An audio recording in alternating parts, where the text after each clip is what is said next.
मेरे प्यारे बच्चों, आप सभी को नमस्कार। आप सभी का स्वागत है इस क्लास में।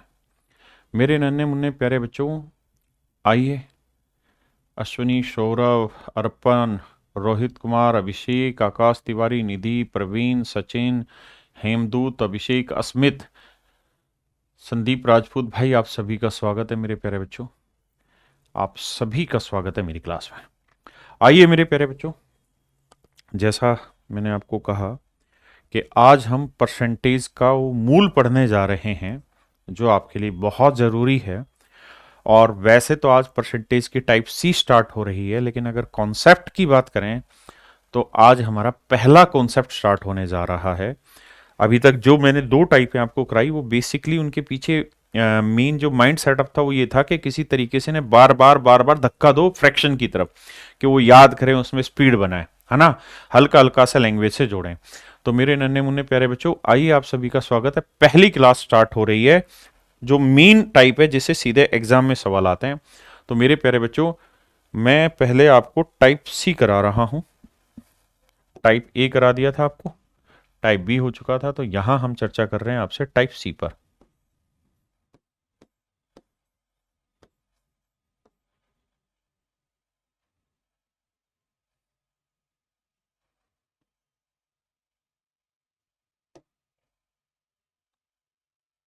तो मेरे दोस्तों, टाइप सी पे अब हम चर्चा कर रहे हैं आज ही।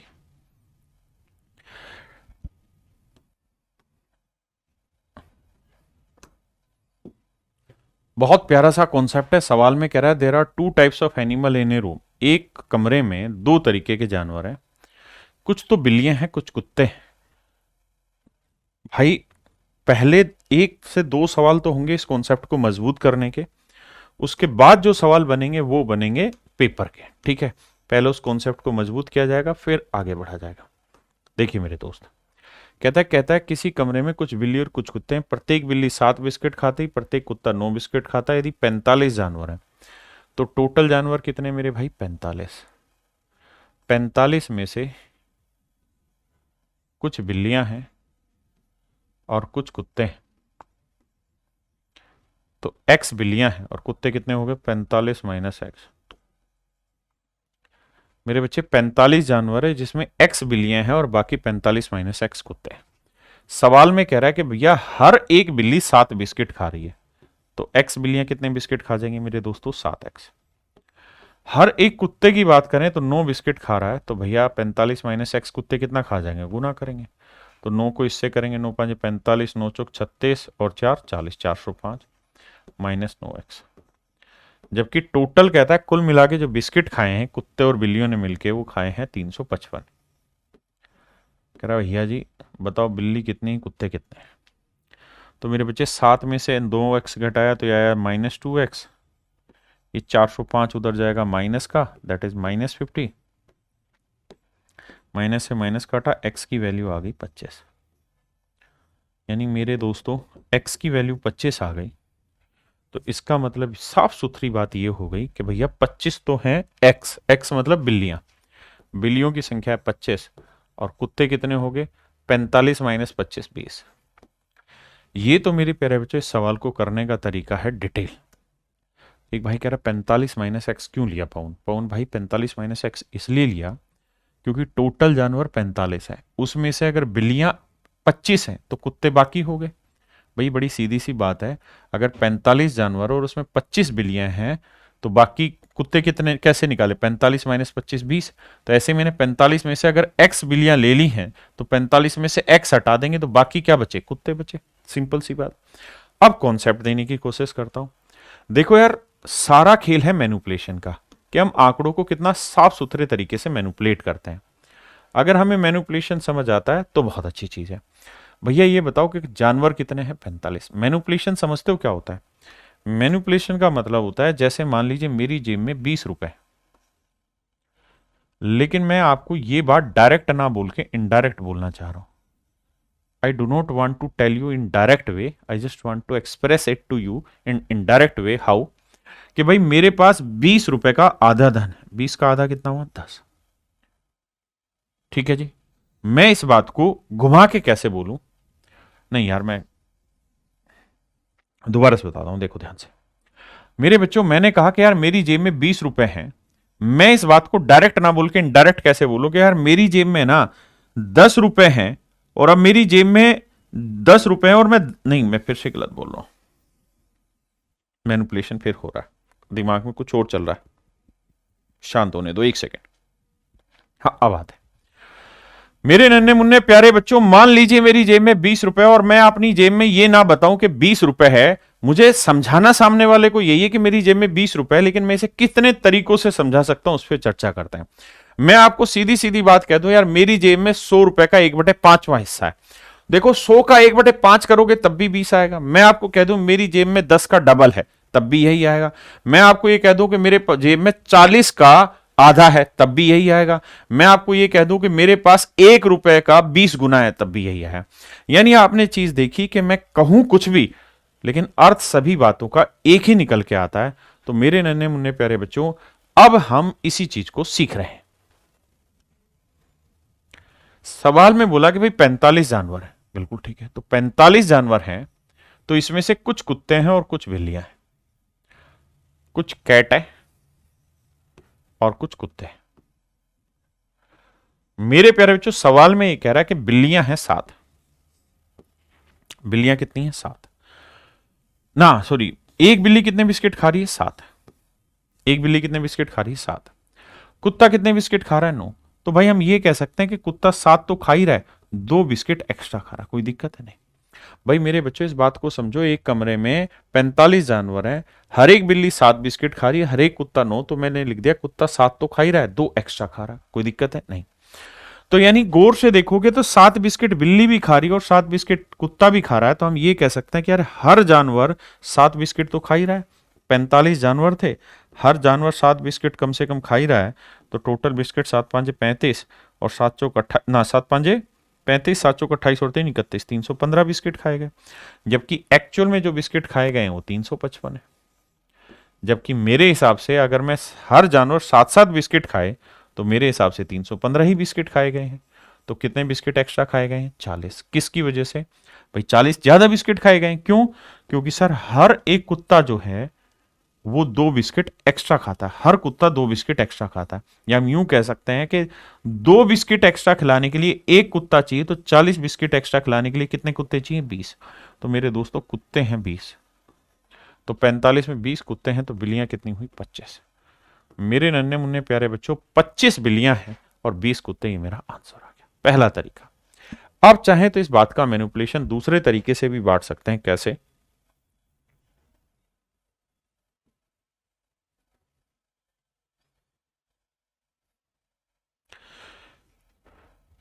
मैं इस बात को ऐसे कह सकता हूं कि भाई 45 जानवर, हाँ जी, कुछ कुत्ते हैं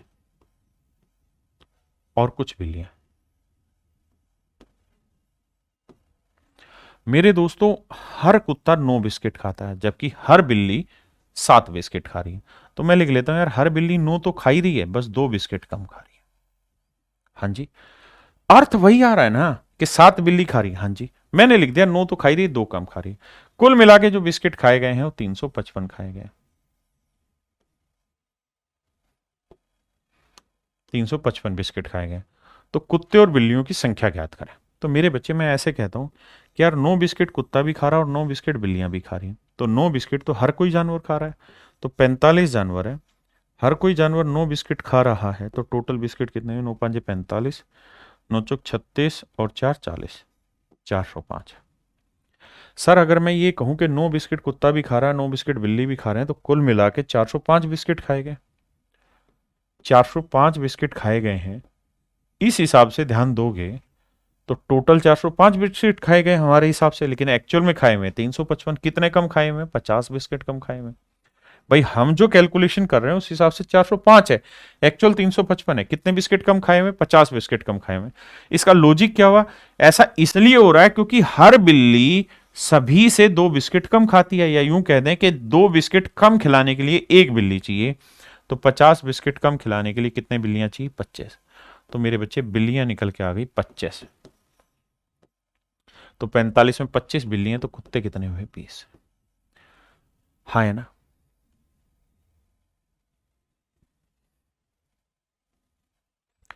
इस सवाल को समझे। कहता है किसी चिड़ियाघर में कुछ खरगोश तथा कबूतर है, कुल सिरों की संख्या 280। भाई हर जानवर के एक ही सर होता है, तो 280 जानवरों के 280 सर होंगे, यानी जानवरों की संख्या है 280।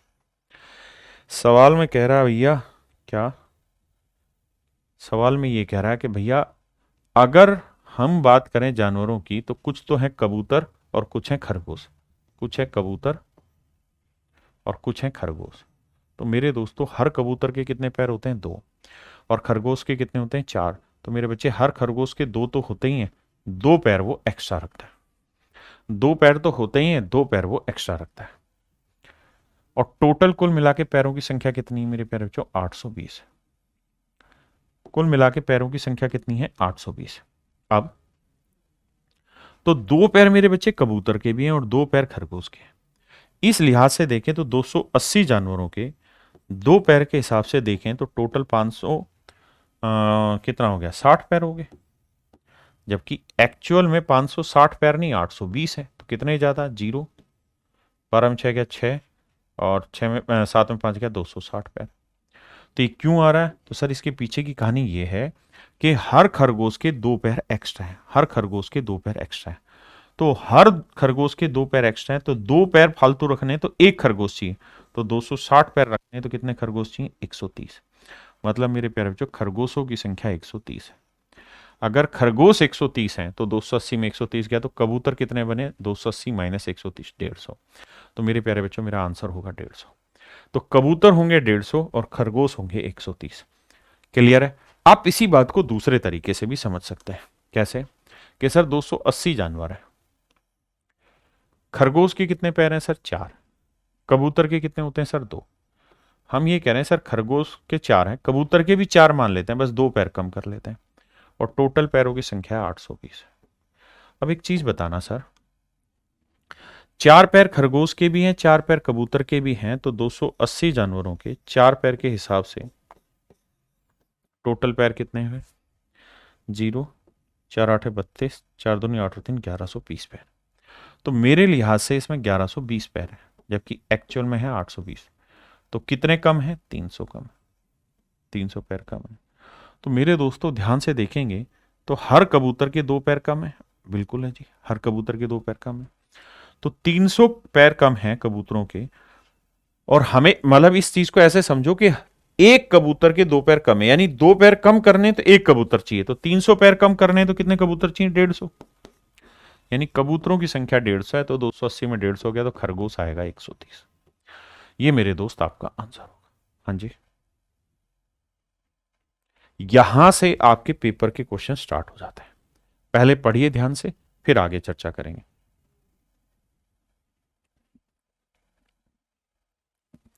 देखिए मेरे दोस्त, कहानी को थोड़ा छोटा कर देते हैं,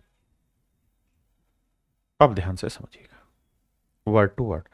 देखिए अरिथमेटिक को समझने का एक ही तरीका है, लैंग्वेज को 3 बार 4 बार 5 बार लगातार पढ़िए, जब तक नहीं समझ में आए पढ़ते रहिए। कह रहा है the population of A town is 6000, किसी शहर की जनसंख्या 6000 है। मेल आर इंक्रीज बाई 5%, पुरुष 5% बढ़े, जबकि महिलाएं इंक्रीज हुई 9%, महिलाएं 9% बढ़ी है, बिल्कुल। Then population will become 6500 after 1 year, जबकि 1 साल बाद की जनसंख्या 6500 हो जाती है। 1 साल बाद शहर की जनसंख्या 6500 हो जाती है। तो मेरे दोस्तों एक बात हो, टोटल पॉपुलेशन कितनी है? 6000। बिल्कुल सही है सर। मेल किस गति से बढ़ रहे हैं सर? मेल बढ़ रहे हैं सर 5% की गति से। फीमेल किस गति से बढ़ रही है जी? सर फीमेल बढ़ रही है 8% की गति से। 9%, तो हम लिख लेते हैं फीमेल 5% तो बढ़ ही रही है, 4% एक्स्ट्रा बढ़ रही है। और मेरे दोस्तों 1 साल बाद शहर की जनसंख्या 6500 हो जाती है। थी कितनी भैया? 6000। अब कितनी होगी बाबू? 6500। तो 6000 घटाओगे तो बन कितनी जाएगी? 500। कितनी हो जाएगी जी? 500। इसका मतलब 1 साल में इन्होंने 500 जनसंख्या बढ़ा दी शहर वालों ने। अब बेटा ऐसे सोचो कि 5% जनसंख्या तो मेल की बढ़ रही, 5% फीमेल की बढ़ रही, तो यूं कह सकते हैं कि सर 5% टोटल जनसंख्या ही बढ़ रही है। तो भैया 6,000 का 5%, 5%, 2 जीरो से 2 जीरो काटा 300, यानी हमारे लिहाज से तो जनसंख्या बढ़नी चाहिए थी 300, लेकिन एक्चुअल में बढ़ी कितनी है 500। तो कितनी ज्यादा बढ़ी हुई है 200। ये 200 ज्यादा क्यों बढ़ी हुई है? क्योंकि सर फीमेल का 4% पॉपुलेशन एक्स्ट्रा बढ़ रहा था, फीमेल का 4% पॉपुलेशन एक्स्ट्रा बढ़ा है। इस 4% एक्स्ट्रा की वजह से ही तो ये 200 एक्स्ट्रा बढ़ा। तो 4 से काटेंगे 50, कैलकुलेट करोगे 50 को 100 से तो 5,000। तो फीमेल का आंसर होगा 5,000 मेरे बच्चों, और 6 में से 5 गया तो मेल आया 1,000। पहले इतनी बात समझेंगे।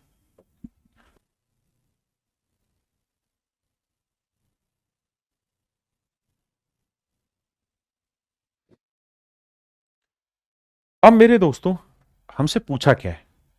हमसे एक चीज पूछी है कि सर जी ये बताओ पुरुषों की वर्तमान वर्तमान जनसंख्या क्या होगी।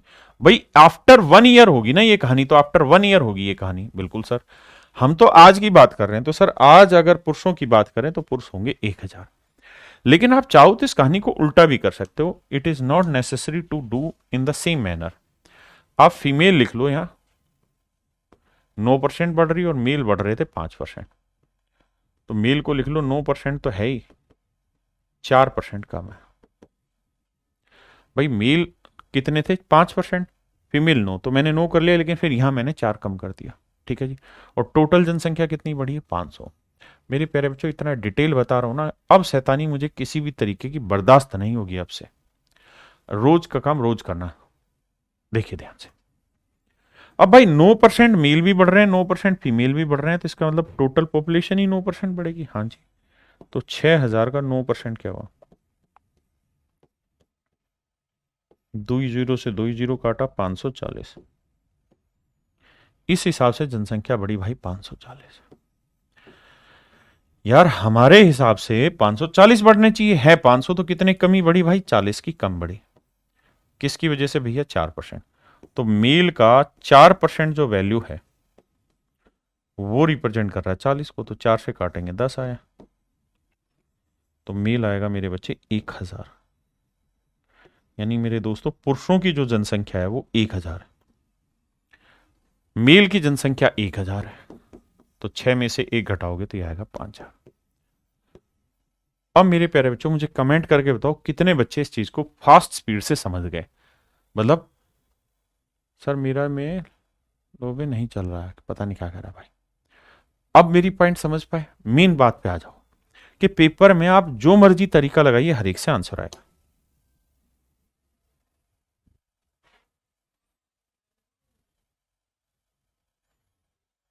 कह रहा है the population of A town at present is 5,000। किसी शहर की आज की बात करें जनसंख्या 5,000 है। If males are increase by 6%, पुरुष भैया 6% बढ़ रहे हैं, and females are increase by 14%, तो 6 plus 8, 8%। Then population will become, शब्द पे ध्यान देना, population will become after 1 year कितनी हो जाएगी? 5540। तो 1 साल बाद शहर की जनसंख्या 5540 हो जाती है। तो पुरुषों की वर्तमान संख्या ज्ञात करें, find the number of males at present. तो पुरुष वर्तमान में ज्ञात करो। तो देखिए दोस्त, हमें यह देखना होगा कि जनसंख्या थी कितनी? 5,000, और भैया 1 साल बाद क्या कल्याण कर दिया? 5,100 नहीं 5,540 हो गई। तो कितना बढ़ गया? 540 बढ़ गया जी। तो 540 जो है वो एक्चुअल ग्रोथ है। आ जाइए। तो 6% मेल भी बढ़े हैं, 6% फीमेल भी बढ़ी है, तो 6% तो मेरे बच्चे टोटल पॉपुलेशन बढ़ी। हाँ जी। तो 5,000 का 6%,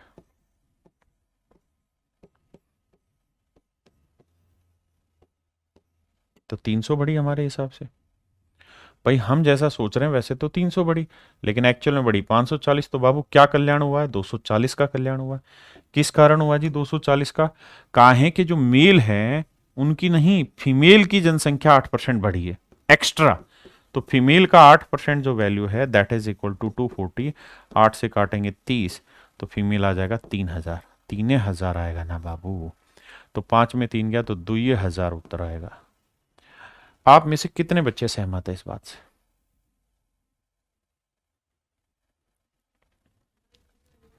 अब आप करें, तब तक मैं सवाल को ड्राफ्ट कर रहा हूं।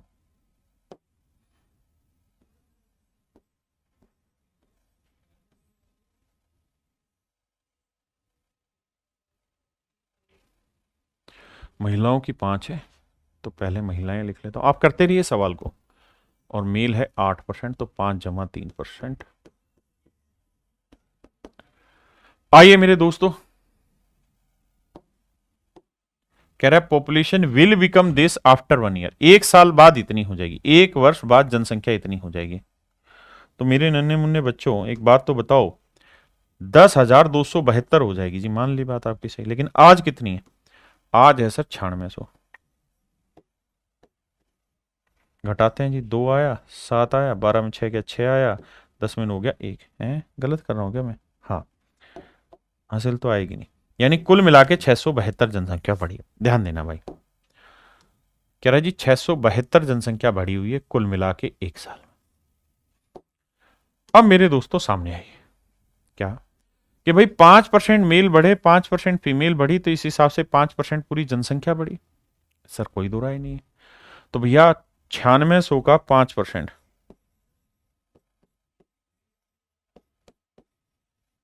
2 जीरो से 2 जीरो, 5 छिंग 30, 5 नीम 45 और 3 48, 480। तो 480 जनसंख्या हमारे हिसाब से सर 480 जनसंख्या बढ़ी। हमारे हिसाब से लाला 480 जनसंख्या बढ़ी है। ठीक है जी। एक्चुअल में क्या हुआ सर? 672। कितने का लोचा है? 2, 17 में 60 गया 9, और 5 में 4 गया 192। यानी हमारे हिसाब से 192 ज्यादा बढ़ी हुई हमारे हिसाब से। क्यों? क्योंकि सर जो मेल हैं वो इस बार 3% एक्स्ट्रा बढ़ रहे हैं। तो मेल का 3% इज इक्वल टू 192, 3 से काटेंगे तो यह आएगा 64। तो मेल की जनसंख्या आएगी मेरे भाई 6400। यह आएगा मेरे प्यारे बच्चों 6400। तो 9600 में 6400 घटाएंगे तो यह आएगा 3200। तो फीमेल होगी मेरे दोस्तों 3200। हाँ जी,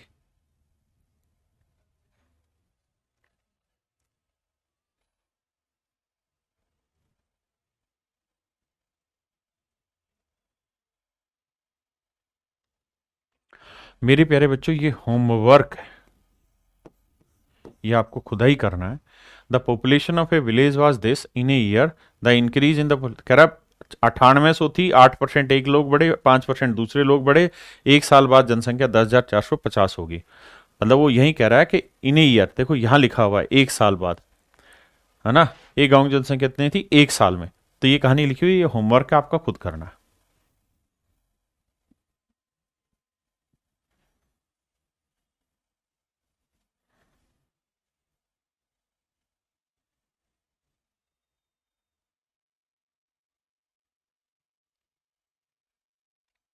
मेरे प्यारे बच्चों सवाल को बहुत ध्यान से पढ़िएगा, बहुत प्यारा सवाल है। मीन्स के लेवल का मैंने क्वेश्चन डाला हुआ है, पहले पढ़िए फिर समझिए आसकी क्या चीज है।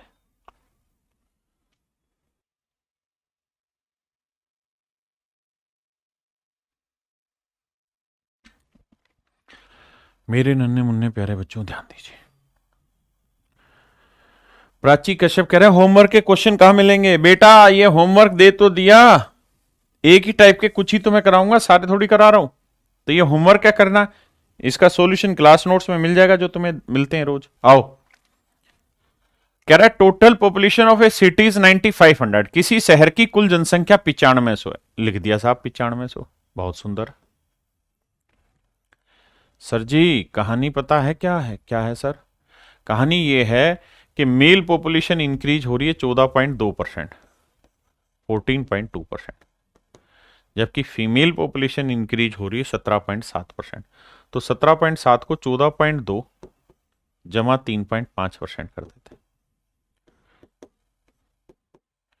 देखिए थोड़ा थोड़ा समझने की कोशिश करिए। मेल 14.4 है, फीमेल 17.5 है, यानी फीमेल 3.5 ज्यादा बढ़ रही है। बिल्कुल ठीक है। अब इस सवाल को और छोटा कर दूं, ताकि हमारा कंटेंट ज़्यादा बड़ा आ जाए।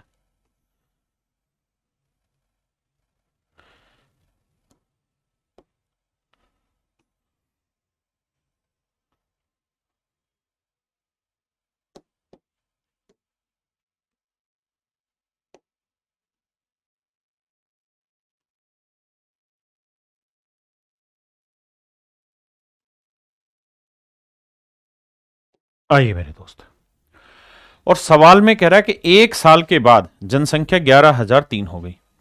11,003 हो गई। पहले कितनी थी भाई? 9500। तो क्या चेंज हुआ है जी? 3 शून्य, 10 में 5 गया 5, 10 में 9 हो गया 1। 1 साल बाद सर 1503 बढ़ गई जनसंख्या। कितनी बढ़ गई सर? 1503। जबकि हमारे हिसाब से अगर हम चर्चा कर लें तो हम कह रहे हैं 14.2% यहां बढ़ी, 14.2% यहां बढ़ी। तो सर 95 सौ का 14.2% निकालना है। 14.2% निकालना। 95 सौ का 14.2%। मेरे बच्चों ये वो बेसिक क्लास आ गई जो समझाई हुई है कि भाई आप परसेंटेज यहां लगाओ या यहां लगाओ, it will all depend on you. आप कहां लगाते हैं इस पे फर्क पड़ता है। अगर मेरे दोस्तों मैं परसेंटेज उठा के यहां की यहां लगा दूं तो कोई दिक्कत है? नहीं सर, कोई दिक्कत नहीं है। इसका फायदा ये होगा कि 9500% की फ्रैक्शन हो जाएगी 95 और गुना में है 14.2। चीजें आसान हो गई। अरे हाँ है ना, मेरी बात समझ रहे हो कि नहीं समझ रहे? ये डेसिमल हटाऊंगा मेरे भाई, क्या आएगा? 10 आएगा। 2 से काटूंगा, 2 7 14, 2 एकम 2 71 आएगा। 2 से काटूंगा 5 आएगा। 5 से काटूंगा 19 आएगा। 19 एकम 19, 19 7 133, 33 और 1 134, यह आया 1349। देखना भाई कैलकुलेशन गलत तो नहीं है? बताओ भाई, 1349 है। ठीक है, अब आपसे आता है। यानी हमारे हिसाब से 1349 पॉपुलेशन बढ़नी चाहिए थी। बढ़ी कितनी है? 1503। कितनी ज्यादा? 13 में से 9 गया 4, 9 में 4 गया 5, 4 में 3 गया 1, 154 ज्यादा बढ़ी। क्यों? क्योंकि सर जो फीमेल थी वो 3.5% एक्स्ट्रा बढ़ी है। तो फीमेल का जो 3.5% है वो बेसिकली इक्वल है 154 के। तो मेरे बच्चे डेसिमल हटाएंगे, 0 लिखेंगे, तो फीमेल की वैल्यू आ जाएगी 154 गुणी 1000 बटे मेरे बच्चे 35। हाँ है ना? अब देखिए 7 से काटेंगे, 7 5 35, 7 दूनी 14, 7 दूनी 14 22। 5 से काटेंगे मेरे बच्चे, 5 2 10 00। अब मल्टीप्लाई करेंगे तो फीमेल की पॉपुलेशन आएगी 4400। तो अगर क्वेश्चन में ये पूछा होता कि मेल बताओ कितने हैं और फीमेल बताओ कितने हैं, तो मेरे बच्चे फीमेल आएगी 4400 और मेल निकालने के लिए इससे सब्ट्रैक्ट करेंगे तो मेल आ जाएगा मेरे बच्चे कितना? 4100। सबसे पहली कहानी यहां तक आई है, उसके बाद चीजें मैं आगे समझाता हूं। पहले एक बार इतनी बातें समझिए। सवाल थोड़ा सा बड़ा है, मेरा खुद का बनाया हुआ सवाल है, ताकि हम मैक्सिमम लेवल की कैलकुलेशन एक बार आपके सामने दिखाएं कि भाई मुश्किल से मुश्किल ऐसा आ सकता है, मीन्स लेवल कभी डिफिकल्ट होगा तो ऐसा बनता है। तो घबराने की जरूरत नहीं, और तरीके से इसे समझाऊंगा। पहले इतनी बात को समझो, करो।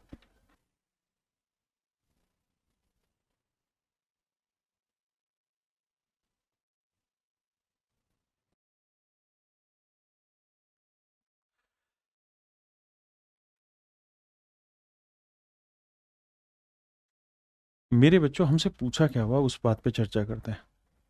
हमसे पूछा यहां पे ये हुआ है कि भैया, if out of total male population 15% are boys and out of total female population 18% are girls, find the difference between number of boys and girls. अब यहां आ जाइए मेरे दोस्तों, इस कहानी पे हमने यहां से ये बता दिया कि सर मेल कितने और फीमेल कितनी। ठीक है जी, तो मेल है सर 4100 और फीमेल है सर 4400। सवाल में मुझे ये कह रहा है कि out of total male 15% are boys, कहता है लड़कों में ना, आदमियों में 15% लड़के हैं। बिल्कुल ठीक है जी। और कहता है जी लड़कियों में 18% जो है ना, फीमेल में 18% लड़कियां हैं। कहता है जी इनका डिफरेंस निकाल के बताओ। तो भाई कैलकुलेट करेंगे, 00, 18 को 18 चौक 72, और 18 चौक 72 और 7 792। यहाँ करेंगे तो 15 एकम 15, 15 चौकों 60, 61। घटाएंगे, 12 में 5 गया 7, यहाँ 8 में से 1 गया 7, और 7 में 6 गया 1, तो डिफरेंस आया 177।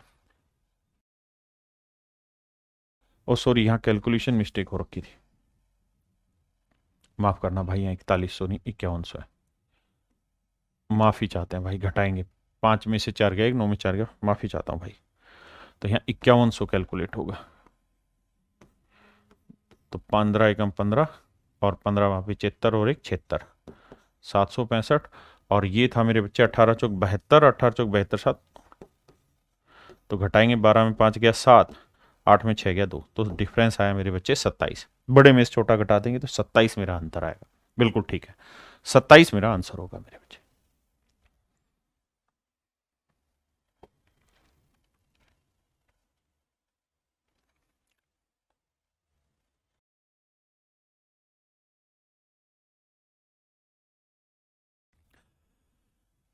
मेरे प्यारे बच्चों ध्यान से देखिए, सवाल में कह रहा है कि 2010 में a library contain a total of 11,500 books in 2 categories. कहता भैया 11,500 किताबें थी 2010 में एक लाइब्रेरी के अंदर। इसमें 2 कैटेगरियां बनी हुई है, एक फिक्शन की एक नॉन फिक्शन की। कहता है बाबू जो फिक्शन की कैटेगरी है उसमें जो ग्रोथ है मेरे बच्चों वो है कितनी, कहा गया, वो ग्रोथ है मेरे भाई 10% की। और जो नॉन फिक्शन है उसमें ग्रोथ है 12% की, तो इसे लिख लेते हैं 10 तो है ही, 2% एक्स्ट्रा है।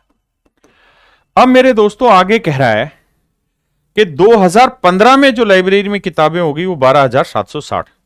तो भैया 12,760 किताबें होगी 5 साल के बाद, है ना। और ये रेट ऑफ इंक्रीज जो है पूरे 5 साल का है, यानी उसी टेन्योर में क्या इंक्रीज हुई वो दे रखा है।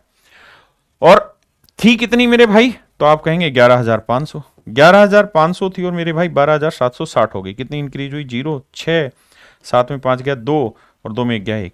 यानी इस हिसाब से कह रहा है कि 1260 किताबें बढ़ी हैं इन 5 सालों में कुल मिला के। अब मेरे बच्चे मैं आपको ये कह रहा हूं कि अगर मान लो कुल मिला के 10% का ग्रोथ हो फिक्शन में भी और 10 ही नॉन फिक्शन में, तो टोटल 11,500 किताबें थी। इसका 10% निकालेंगे तो कितना निकल के आएगा भाई, 1150 किताबें। तो हमारे हिसाब से ग्रोथ होनी चाहिए थी 1150 किताबों की। है कितनी भाई, 0 6 में 5 गया 1, 2 में 1 गया 1। 110 किताबों की ग्रोथ हमारे अकॉर्डिंग ज्यादा हो रखी। क्यों, क्योंकि जो नॉन फिक्शन किताबें हैं वो 2% ज्यादा ग्रोथ ले रही है। तो नॉन फिक्शन किताबों का 2% जो वैल्यू है वो है मेरे बच्चों 110, 2 से काटेंगे आएगा 55। तो नॉन फिक्शन किताबें आएंगी 5500। अगर नॉन फिक्शन किताबें 5500 हैं तो 11,500 में से 5500 घटाएंगे मेरे बच्चे, तो फिक्शन की किताबें कितनी आ गई, 5,000। फिक्शन की किताबें कितनी आ गई मेरे भाई, 5,000। 5 5 10 नहीं 6,000, ये आएंगे मेरे बच्चों 6,000। अब हमसे पूछा क्या सवाल ने, उस बात पे चर्चा कर लेते हैं। तो सर हमसे पूछा एक चीज है, और वो ये कि भाई ये तो आपने बता दिया कि फिक्शन में कितनी नॉन फिक्शन में कितनी किताबें हमें पता चल गई, लेकिन हमें ये बताओ कि भाई लास्ट में 2015 में लाइब्रेरी के अंदर फिक्शन की किताबें कितनी हैं। तो मेरे बच्चों 2010 में फिक्शन में किताबें कितनी थी, 6,000। और मैं जानना चाह रहा हूं 2015 में, तो इस ड्यूरेशन में कितना इंक्रीज हुआ है फिक्शन की किताबों में, 10%। तो मेरे बच्चे अगर 10% इंक्रीज हुआ है तो इसका 10% कैलकुलेट करोगे तो 6,000 का 10% कितना होगा, 600। और 600 इंक्रीज हुआ है मेरे दोस्तों, तो 6,000 किताबें पहले से थी, 600 इंक्रीज हो गई, तो अब कितनी हो गई होंगी 2015 में, 6600। तो मेरे दोस्तों 2015 में 6600 किताबें हो गई होंगी। 2015 में 6600 किताबें मेरे प्यारे बच्चों हो गई। कितनी किताबें हो गई, 6600 किताबें हो गई। मेरे भाई 6,000 आंसर नहीं होगा। अगर वो ये कहता ना कि वर्तमान में कितनी है, यानी 2010 में कितनी थी, तो आपका उत्तर होता 6,000। लेकिन उसने 2010 में नहीं पूछा, 2015 में पूछा, तो वहां आपको जोड़नी पड़ेगी।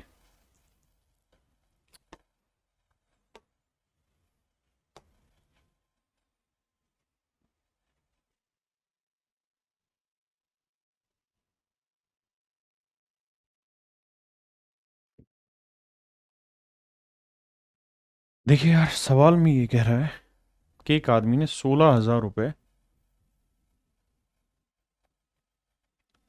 एक आदमी ने 16,000 रुपये दो व्यक्तियों से उधार लिए। 16,000 रुपये को कुल मिला के दो व्यक्तियों से उधार लिया। पहले आदमी का नाम ए है मान लीजिए, दूसरे आदमी का नाम बी।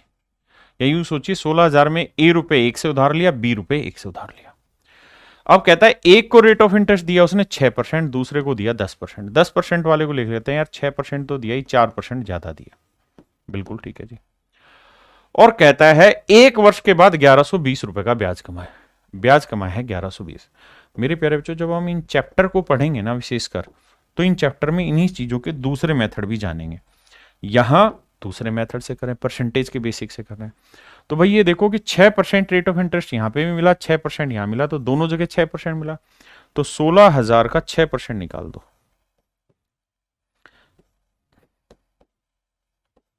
तो ये आएगा मेरे बच्चे 9600 रुपए, 960 रुपए। यानी इस हिसाब से देखे तो 960 रुपए ब्याज बना, जबकि बन रहा है 1120। कितना ज्यादा? 0, 12 में 6 गया 6, 10 में हो गया 160 रुपए ज्यादा बना। क्यों? क्योंकि दूसरे वाले हिस्से पे उसे 4% एक्स्ट्रा ब्याज मिल रहा था। तो बी पे जो उसे एक्स्ट्रा 4% इंटरेस्ट मिल रहा है, ये बराबर है 160 के। 4 से काटेंगे, 4 चौक 16, 40 है। तो दूसरा हिस्सा जो आएगा वो आएगा 4,000। अब उसने पूछा कि 10% की रेट पे कितना पैसा उधार दिया, तो यही वाला तो था 10% वाला। तो ये 4,000 रुपए उधार दिया हुआ। तो मेरे बच्चे आंसर होगा 4,000।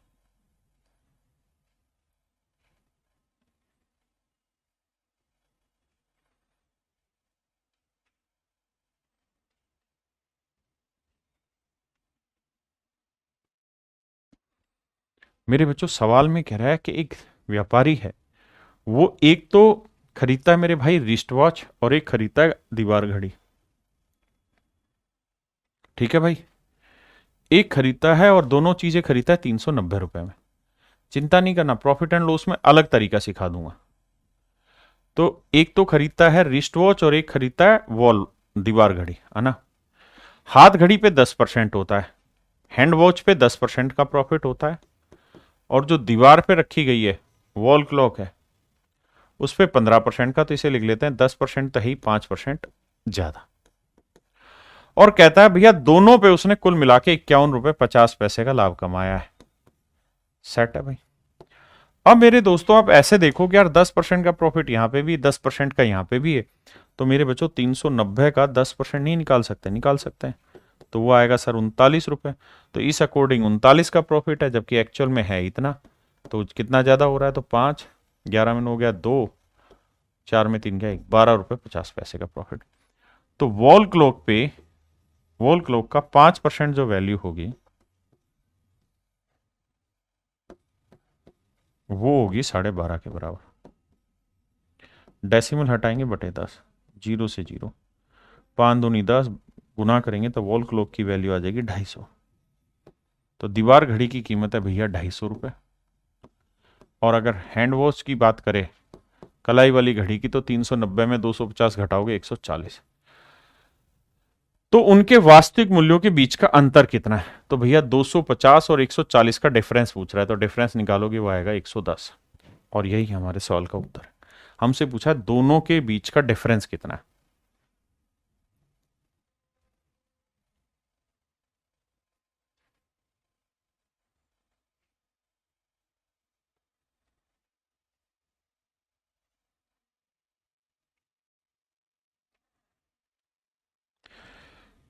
देखिए मेरे दोस्त,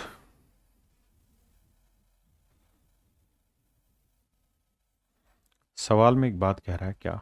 ध्यान देना। कह रहा है कि भाई एक आदमी ने 30,000 रुपए उधार लिए।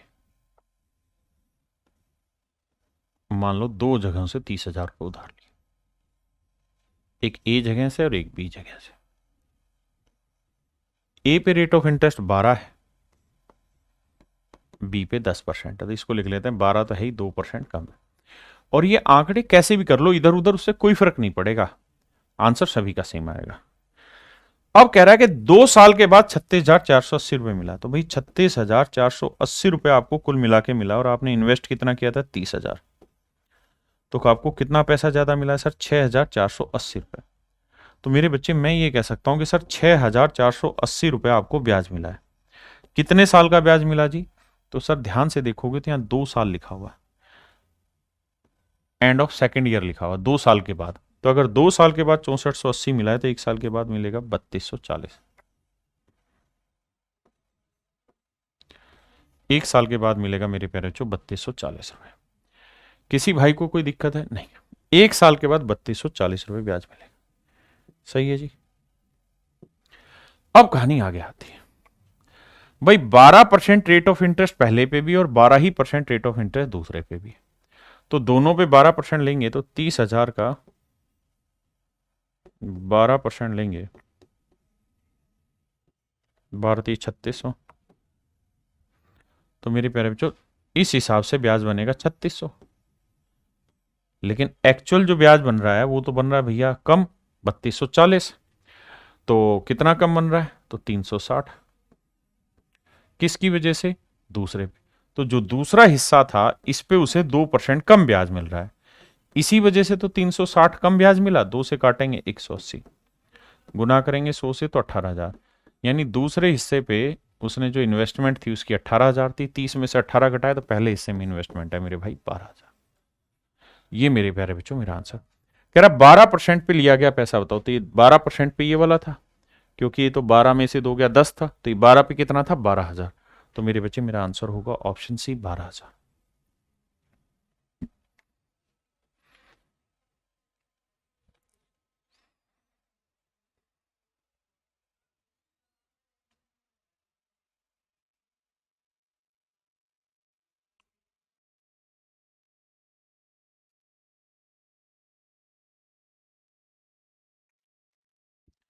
आइए मेरे बच्चे, कह रहा था total salary of Gaurav and Ayush in A company is rupees this.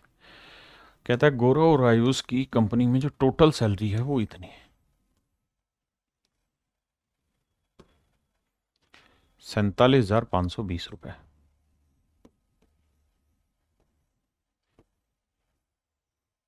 दो लोग हैं, एक गौरव है और एक आयुष है। कहता है गौरव की सैलरी में 23% का इंक्रीज हो रहा है, जबकि दूसरे की सैलरी में 30% का। अब मेरे दोस्तों एक बात बताओ, 23% निकालना आसान है या 30%? तो हमेशा क्या करो, जो आसान हो उसको पूरे पे लेके चलो। तो हम मान लेते हैं भाई आयुष का 30% इंक्रीज है सैलरी में, जबकि गौरव की सैलरी में इंक्रीज है कितना? 23%। तो हम कहेंगे गौरव की में 30% तो इंक्रीज हो ही रहा है, बस 7% कम इंक्रीज हो रहा है। हाँ जी सर, बिल्कुल ठीक बात है। और कह रहा है कि 1 साल के बाद जनसंख्या, मतलब उसका जो वेतन है वो 59,928 रुपये हो जाता है। माइनस करेंगे कितना? 47,520। घटाएंगे 8, 2 में 2 गया 0, 9 में 5 गया 4, 9 में 7 गया 2, 5 में 4 गया 1। तो यह आया मेरे बच्चे 12,408।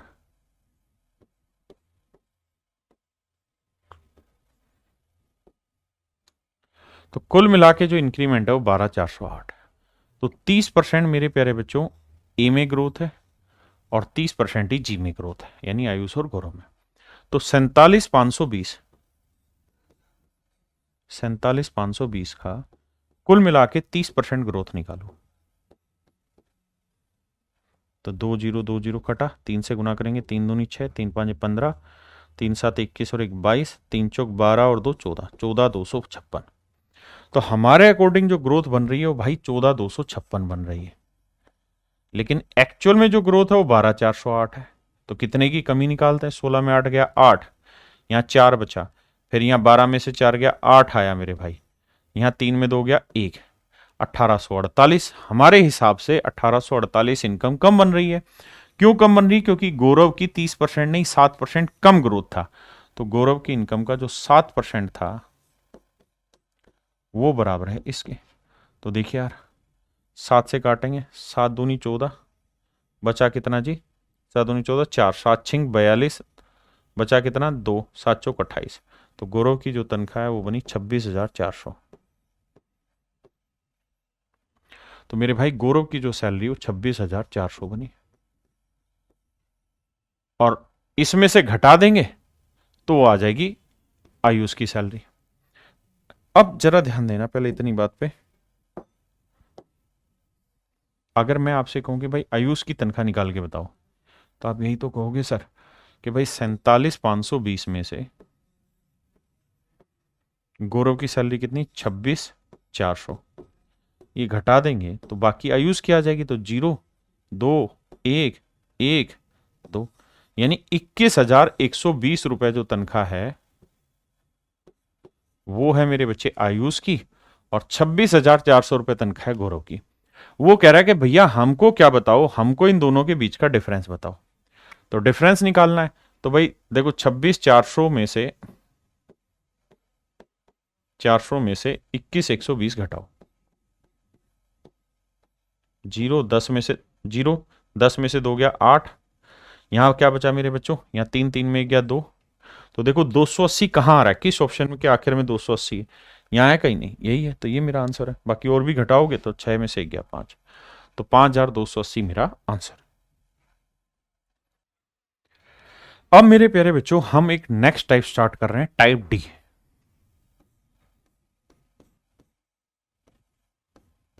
टाइप डी स्टार्ट कर रहे हैं। मेहुल बाली भाई, मान जा, दिमाग खराब ना करा कर अपना भी भाई। प्रिंस पटथक भाई कह रहे हैं सर प्लीज थोड़ा सा कमेंट देख लिया करो मेरे बच्चे, बिल्कुल देख रहा हूं कमेंट।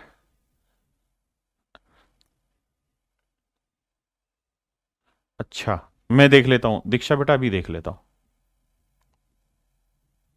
अभी देख ले रहा हूं, ठीक है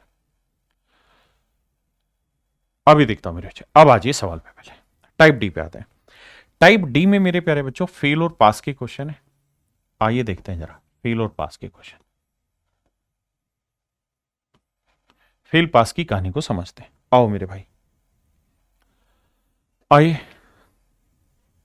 सवाल में कह रहा है 40% आर दी पासिंग मार्क्स, कहता है 40% जो बच्चा नंबर ले आया वो पास हो जाएगा। Student gets 250 marks yet fails by 38 marks. कहता है एक बच्चे के 250 नंबर आए लेकिन फिर भी वो 38 नंबर से फेल रह गया, तो मैक्सिमम मार्क्स क्या होंगे। मेरे बच्चों एक बात समझना, कहता है पास होने के लिए 40% नंबर चाहिए। किसी छात्र को 250 अंक मिले परंतु फिर भी वह 38 अंकों से फेल हो गया, मतलब 250 नंबर आए लेकिन 38 नंबर की कमी अभी भी रह गई। बिल्कुल, तो पास होने के लिए कितने नंबर चाहिए थे, 5 3 8, 288 नंबर चाहिए थे। बिल्कुल, पास होने के लिए 288 नंबर चाहिए थे, अगर 288 नंबर आ जाते तो पास हो जाता। जबकि पासिंग परसेंटेज कितना है जी, 40%। 40% का मतलब क्या हुआ सर, 40% का मतलब हुआ 20% 1/5, तो 40% 2/5। इसका मतलब अगर मैक्सिमम मार्क्स 5 है, अधिकतम अंक 5 है, अधिकतम अंक 5 है, तो 2 नंबर लाने वाला बच्चा पास हो जाएगा।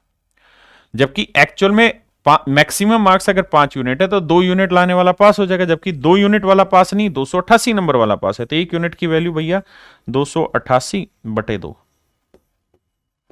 काटेंगे तो 144, तो 5 यूनिट की वैल्यू क्या होगी मेरे दोस्तों, 144 गुना 5, 5 चौक 20, 5 चौक 20 और 2 22, 5 एकम 5 और 2 7, यानी 720 नंबर जो होंगे वो मैक्सिमम मार्क्स होंगे। यानी पेपर जो था वो 720 नंबर का था, 288 नंबर जो ले आया वो बच्चा पास हो गया।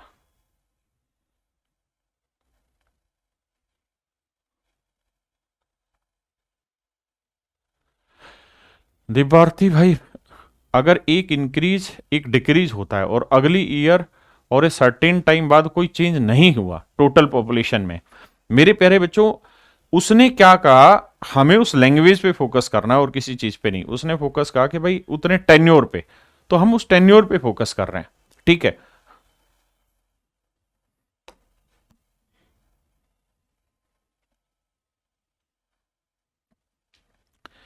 ये मेरे बच्चे फेल पास में अगली कहानी है। आओ पहले इसे डिटेल समझाता हूं फिर शॉर्ट में समझाऊंगा।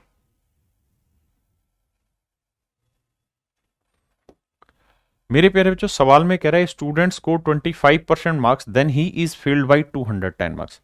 कहता है जब एक बच्चे के 25% नंबर आए, 25% नंबर आए, तो मेरे बच्चों 210 नंबर से फेल हो गया। देखो 25% आए लेकिन 210 अंकों से फेल हो गया, इसका मतलब ये हुआ कि 25% नंबर आए, अगर 210 नंबर और आ जाते तो पास हो जाता। अगली लाइन में कह रहा है but if he score 55% marks, अगर उसके 55% आ जाते तो वो 240 से पास हो जाता। कह रहा 55% नंबर आ जाते but if he score 55% marks then he is passed with 240। अगर उसके 55% नंबर आ जाते तो वो 240 अंकों से पास हो जाता। कहता है 55% नंबर आ जाते तो 240 अंकों से पास हो जाता। मेरे दोस्त, कहानी को समझिए क्या कह रहा है। ये कह रहा है कि भैया पहले डिटेल समझते हैं, मान लेते हैं मैक्सिमम मार्क्स, अधिकतम अंक मान लेते हैं, पूरा डिटेल में समझेंगे। मैक्सिमम मार्क्स, अधिकतम अंक मान लेते हैं एक्स। पहले डिटेल हमने मान लिया कि यार एक्स अंक जो है उस पेपर के मैक्सिमम है। सवाल में कह रहा है जी एक बच्चा था, उसको क्या हुआ, 25% नंबर आए, मैक्सिमम नंबर का 25% नंबर आए, लेकिन 210 नंबर से फेल हो गया। यानी 210 नंबर उसके अगर आप और दे दें तो ये बच्चा पास हो जाएगा। ये हो जाएगा मेरे बच्चे पास, यानी हम ये कह सकते हैं पास मार्क्स है। यानी मैक्सिमम का 25% नंबर आया और 210 से फेल हो गया, 25% आया, अगर 210 नंबर और मिल जाते तो पास हो जाता। बिल्कुल ठीक है। अगली लाइन में कह रहा है कि अगर इस बच्चे के 55% नंबर आए तो एक्स का 55% नंबर आए, लेकिन कह रहा है इस कंडीशन में वो 240 नंबर से पास हो गया। मतलब 240 नंबर से पास होने का मतलब यहां ये है कि पास होने के लिए जितने नंबर चाहिए थे उससे 240 नंबर ऊपर है, तो 240 इसमें से घटा देंगे। तो ये भी मेरे दोस्तों पासिंग मार्क्स ही है, पास मार्क्स ही। आपने कहा ठीक है भाई, उसने कहा कि अगर 25% आए तो 210 से फेल, मतलब 25% नंबर में 210 जोड़ दोगे पास। 55% लाओगे तो 240 फालतू लिया है, तो 55% से 240 हटा दोगे तो भी पास। आपने कहा बिल्कुल ठीक है। अब ये दोनों इक्वल हो गए मेरे भाई, सोल्व करते हैं। ये 55% एक्स है, 25% एक्स घटाएंगे तो ये आएगा मेरे बच्चे 55 में से 25 क्या 30% एक्स, और यहां 210 उधर जाएगा तो ये आएगा 450। दोनों जगह इधर उधर करोगे ये आएगा। परसेंटेज का मतलब बना मेरे बच्चे बटे 100, तो 30% माने 30/100।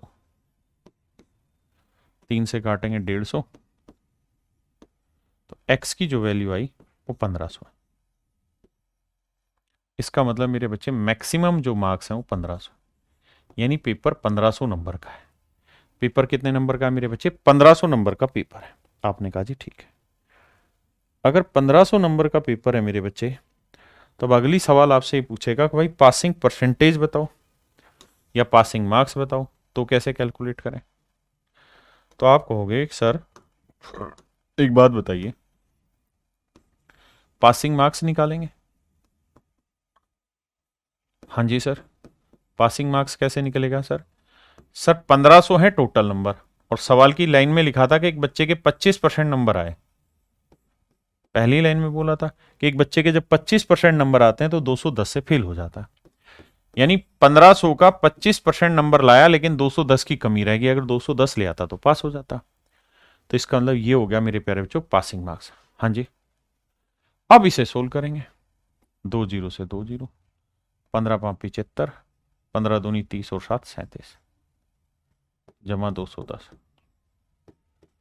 जोड़ेंगे तो यह आएगा 5, 7 और 1 8, 3 2 5, 585। अगर मेरे प्यारे बच्चों मैं आपसे कहूं पासिंग परसेंटेज बताइए, पासिंग परसेंटेज बताइए, तो पासिंग परसेंटेज का फार्मूला होगा पासिंग मार्क्स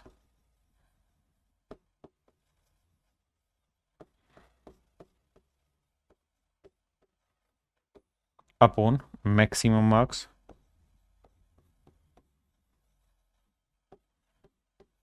इंटू 100।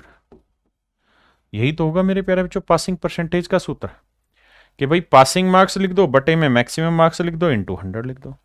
तो मेरे प्यारे बच्चों पासिंग मार्क्स कितने हैं 585, मैक्सिमम मार्क्स कितने हैं सर 1500 गुणा में 100। 2 जीरो से 2 जीरो, 15 से काटा, 15 3 45, और फिर बचा कितना भाई 15 नी में 135, तो 39% नंबर लाने वाला बच्चा पास हो जाएगा। यानी जब बच्चे के 39% नंबर आएंगे तो मेरे प्यारे बच्चों बच्चा पास माना जाएगा। ये कहानी है पासिंग मार्क्स की, पासिंग परसेंटेज की। अब मेरे दोस्तों इस सवाल में कोई दिक्कत है तो बताओ। हमने मैक्सिमम मार्क्स माना x, पासिंग मार्क्स निकाल लिए, दोनों केस में इक्वल करके x की वैल्यू निकाली, फिर पासिंग मार्क्स निकाले, फिर पासिंग परसेंटेज निकाले। अगर हम इसी तरीके से पेपर में सवाल करेंगे फिर तो हो लिया हमसे, है ना। अब ध्यान से समझिए करना कैसे है। अब बेसिक लैंग्वेज समझो और उसी पे सारा खेल खेलना है।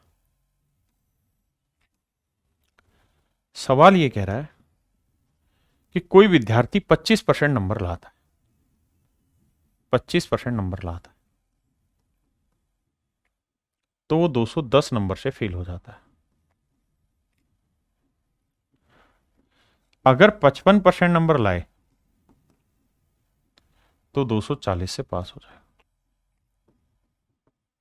ध्यान देना जी, कह रहा है जी 25% नंबर आए तो 210 से फेल, 55% नंबर आए तो 240 से पास हो जाता है। तो बताओ भाई पासिंग परसेंटेज क्या होगा। तो मेरे प्यारे बच्चों मैक्सिमम मार्क्स का 25% प्लस 210 करेंगे तो पास होगा, मैक्सिमम मार्क्स का 55% माइनस 240 करेंगे तो पास होगा। मतलब सर मतलब यह है कि पासिंग परसेंटेज इनके कहीं बीच का होगा, पासिंग परसेंटेज इनके कहीं बीच का होगा, पासिंग परसेंटेज इनके कहीं बीच में होगा। ये पासिंग परसेंटेज से कम नंबर है और ये पासिंग परसेंटेज से ज्यादा नंबर है, हाँ है ना। अब ये कितना कम है, ये यहां होगा पासिंग मार्क्स, तो ये पासिंग मार्क्स से बेसिकली 210 नंबर का गैप है, 210 नंबर पीछे, और ये पासिंग मार्क्स से 240 नंबर ज्यादा है। भाई अगर ध्यान दो, पासिंग परसेंटेज यहां अगर है तो पासिंग परसेंटेज से पीछे और ये पासिंग परसेंटेज से आगे है, हाँ है ना। ऐसे ही अगर पासिंग मार्क्स यहां है मेरे दोस्तों तो ये पासिंग मार्क्स से पीछे है 210 नंबर और ये पासिंग मार्क्स से 240 नंबर ज्यादा है।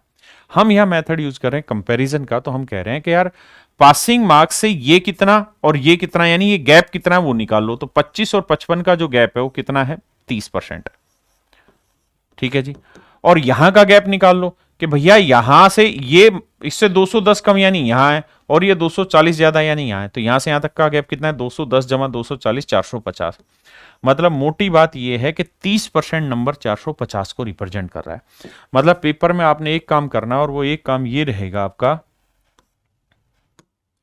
क्या कि भैया 25% और 55 का डिफरेंस निकालो। 55 में से माइनस करेंगे 25 तो ये डिफरेंस आएगा 30%, और यहां 240 में से माइनस करना माइनस 210, तो मेरे प्यारे बच्चों ये 240 माइनस माइनस प्लस 210 जोड़ोगे तो ये हो जाएगा 450, तो ये वैल्यू हो जाएगी 450 मेरे भाई।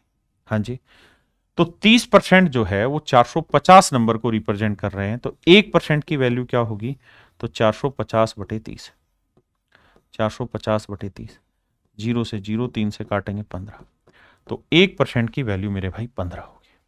यानी हम ये कह सकते हैं कि 15 नंबर से सर 1% बनता है, 15 नंबर से 1% बनता है। तो मैक्सिमम मार्क्स कितने होते हैं भाई, मैक्सिमम मार्क्स कितने होते हैं, तो सर मैक्सिमम मार्क्स जो होते हैं वो 100% होते हैं, और 1% कितने नंबर से मिलके बना, 1% की वैल्यू 15 नंबर है, तो 100% कितना हो जाएगा 1500, यानी 1500 अंक जो है वो मेरे अधिकतम है। मेरे बच्चों अब एक बात बताइए, 15 नंबर से 1% बनता है तो 210 नंबर से 15 एकम 15 बचा कितना मेरे भाई 6, 15 चौको 60। यानी मैं ये कह सकता हूं कि भाई 15 नंबर से अगर 1% बना तो 210 नंबर से कितना बनेगा 14%। तो यार एक बच्चे के 25% नंबर आए, एक बच्चे के 25% आए, बस 14% की कमी रह गई थी वरना वो पास हो जाता। तो 25 में 14 की कमी, तो 25 जमा 14 कर दोगे तो मेरे भाई आएगा 39, यानी 39% नंबर लाने वाला बच्चा पास हो गया। मेरे प्यारे बच्चों 39% नंबर लाने वाला बच्चा क्या हो गया, पास। अब यहां आ जाइए कि भाई 15 नंबर लाने वाला बच्चा है, 15 नंबर से 1% होता है, तो अगर 15 नंबर से 1% होता है तो 15 एकम 15 कितना बचा 9, 15 छिके 90। तो यानी हम ये कह सकते हैं कि एक बच्चे के 55% नंबर आए लेकिन 16% ज्यादा नंबर आ गए। 55% आए लेकिन 16% ज्यादा है, तो भैया 55 में से 16 घटा दो, क्योंकि 16 ज्यादा है, तो भी आएगा 39%। यानी पासिंग परसेंटेज मेरे बच्चे 39 है। अब सवालों पे इस्तेमाल करते हैं।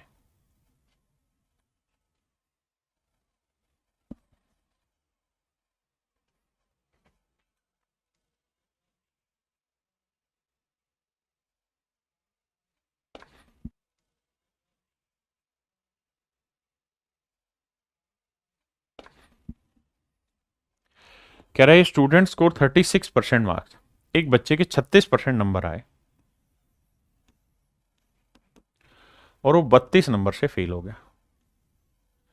लेकिन अगर उसके 48% नंबर आए होते तो 64 नंबर से पास हो जाता।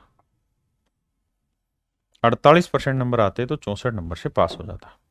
पासिंग परसेंटेज बताइए मेरे बच्चों। 48 में से 36 घटाओगे 12, और यहां 64 में से माइनस करेंगे -32, तो माइनस माइनस प्लस हो जाएगा, 64 32 96। इसका मतलब ये हुआ कि 12% जो है वो 96 को रिप्रेजेंट कर रहा है। तो 1% की वैल्यू 12×7 = 84, 12×8 = 96, 12 से भाग देंगे तो 1% की वैल्यू 8, यानी 8 नंबर से 1% बनता है। तो अगर आपसे पूछे मैक्सिमम मार्क्स बताओ तो 100% होता है। तो भैया 1% से 8 नंबर, तो 100% से कितने हुए? 800 नंबर, सॉरी 800 नंबर। यानी 800 नंबर लाने वाला बच्चा मैक्सिमम स्कोर करेगा, मतलब 800 नंबर जो है वो मैक्सिमम मार्क्स है। पासिंग परसेंटेज पूछा है, तो अगर 8 नंबर से 1% बनता है तो 32 नंबर से कितना बनेगा? 8 चौक 32, 4%। तो सोचो एक बच्चे के 36% आए लेकिन 4% की कमी रह गई, तो 36 और 4 40% वाला पास हो जाता। या ऐसे देखो कि यार 8 नंबर से 1% बना तो 64 नंबर से कितना बना? 8%। बिल्कुल ठीक है। तो यानी एक बच्चे के 48% आए और 8% ज्यादा आ गया, तो 48 में से 8 हटाओगे तो आएगा कितना? 40%।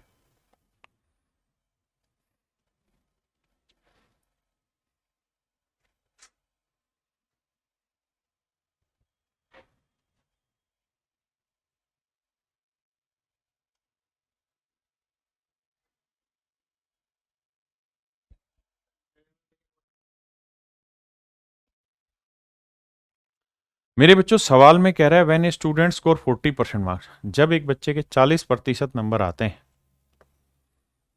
तो 50 नंबर से फेल हो जाता है। लेकिन जब उसके 50% नंबर आ जाते हैं तो कहता है भैया फिर वो 40 नंबर से पास हो जाता है। कह रहा भैया पासिंग परसेंटेज बताओ। तो मेरे बच्चे 50 में 40 गया 10, और यहां 40 में से माइनस करेंगे -50 तो आएगा 90। तो समझने वाली बात यह है कि 1% की जो वैल्यू है वो है 9 नंबर, यानी 9 नंबर से 1% बनता है। तो मैक्सिमम मार्क्स हो जाएंगे 100%, तो 1% 9, तो 100% 900। 9 से भाग देंगे, 9 5 45, 5/9। यानी मेरे प्यारे बच्चों एक बच्चे के 40% नंबर आए लेकिन 5 सही 5/9% की कमी रह गई, तो पास होने वाला कितने से होगा? 45 सही 5/9%। That is your answer. अच्छा ही नहीं, यानी 45 सही 5/9% नंबर ले आओगे तो पास हो जाओगे।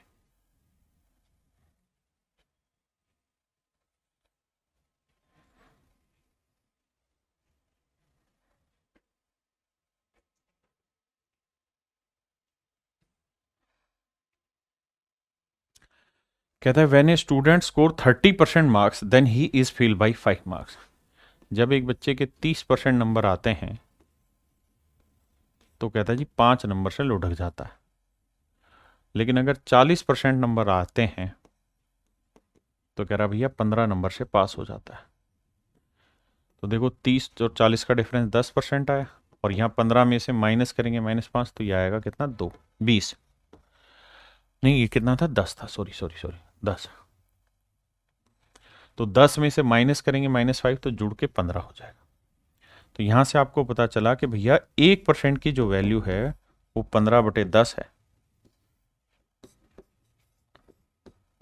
यानी 3/2 है। यानी मैं देसी भाषा में कहूं तो यूं कह सकता हूं कि हर 3/2 नंबर से 1% बनता है। तो मैक्सिमम मार्क्स कितने होते हैं सर? 100%। तो भैया 1% की वैल्यू 3/2 नंबर है, तो 100% की वैल्यू कितनी बनी, काटोगे 50 थी 150 नंबर। तो मैक्सिमम मार्क्स 150 और 150 केवल एक ही ऑप्शन में, तो यही मेरा आंसर। पासिंग परसेंटेज निकालना है, तो भाई 3/2 नंबर से 1% बनता है, तो 5 नंबर से कितना, तो 5 को 3/2 से भाग दोगे, 2 पलट के ऊपर जाएगा तो आएगा 10/3, और 10/3 को लिखेंगे 3 सही 1/3। यानी एक बच्चे के 30% नंबर आए, लेकिन 3 सही 1/3% की कमी रह गई। जोड़ोगे तो 30 और 3 33 सही 1/3%। यानी जिस बच्चे के 150 नंबर मैक्सिमम है तो 100% है, और पास होने के लिए 33 सही 1/3% आंसर लाना होगा।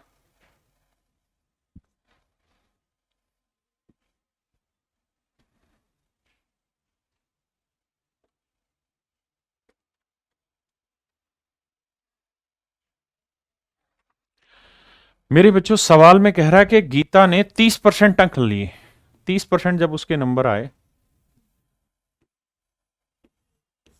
तो कह रहा है भैया 50 नंबर से फेल हो गई। वहीं पे अगर उसके 45% नंबर आए होते, या किसी दूसरे बच्चे के 45% नंबर लाया होता, तो पास होने के लिए 25 अंक ज्यादा आ जाते। पहले इतनी ही कहानी सेट करते हैं। 45 में 30 गया 15%, 25 में से माइनस करेंगे -50 75, तो 15% 75, तो मेरे बच्चे 1% कितने नंबर बनाता है, तो 5 नंबर। मैं ये कह सकता हूं सर 5 अंकों से 1% बनता है। 5 नंबर अगर कोई बच्चा ले आएगा तो 1% बनेगा।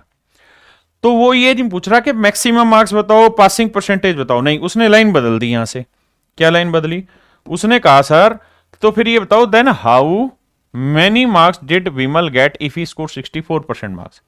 अगर एक बच्चे के 64% नंबर आते हैं तो कितने नंबर आए होंगे उसके।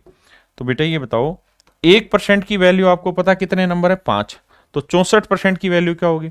तो सर 1% से जब 5 नंबर बन रहा है तो 64% से 5 चौक 20, 5 30 और 2 32, 320 नंबर है। तो मेरे बच्चे मेरा आंसर आया 320। मेरे नन्हे मुन्ने प्यारे बच्चों 320 मेरा सही आंसर। हाँ जी,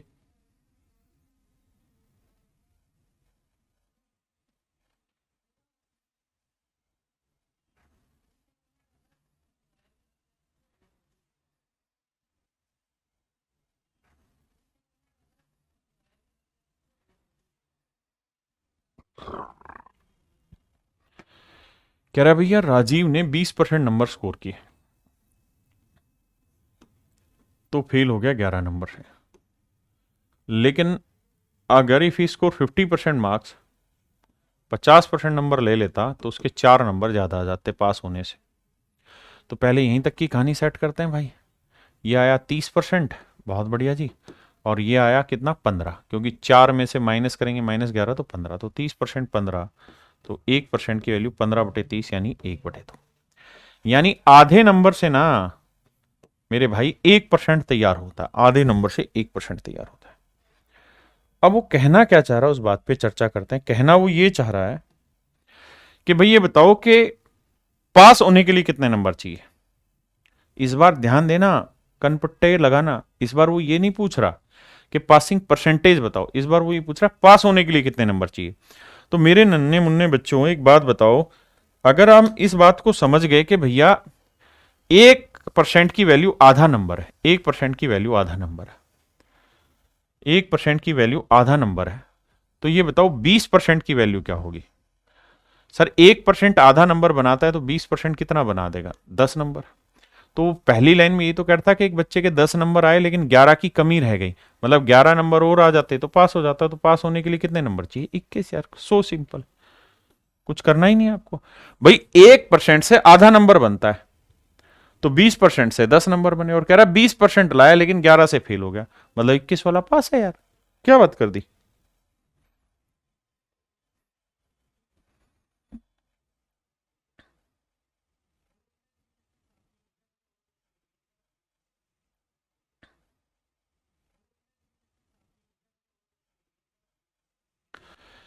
सवाल में कह रहा है भाई 31% नंबर एक बच्चा लाता है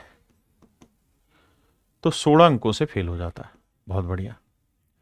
लेकिन अगर 40% नंबर लाया तो भैया 56 नंबर ज्यादा आ गए, 56 नंबर फालतू आ गए। तो कुछ नहीं सर, 40 में से 31 घटाएंगे तो सर कितना आएगा, 9%। और 56 में से 16 घटाओगे तो 6 6 12, 5 1 6 1 7 72, तो 9% 72, तो 1% की वैल्यू 9 8 72 8। यानी मेरे दोस्तों 8 नंबर से 1% बनता है, ध्यान देना। अगर 8 नंबर से 1% बनता है तो 16 नंबर से क्या बनेगा, 2%।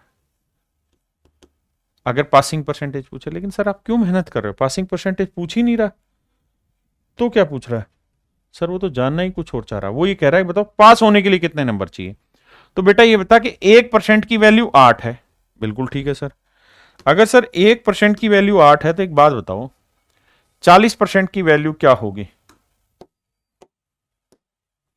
40% की वैल्यू क्या होगी सर, निकाल देंगे। 1% 8 नंबर, तो 40% 320 नंबर।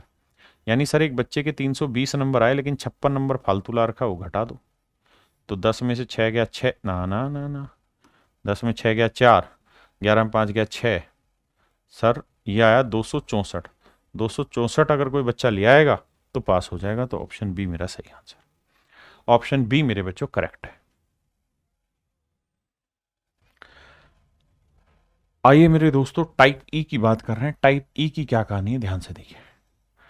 टाइप ई में एक खास चीज होगी, और वो ये, एक शब्द आपने सुना होगा कंपैरिजन। एक शब्द आपने मेरे प्यारे बच्चों सुना होगा कंपैरिजन। कंपैरिजन को हिंदी में कहते हैं तुलना।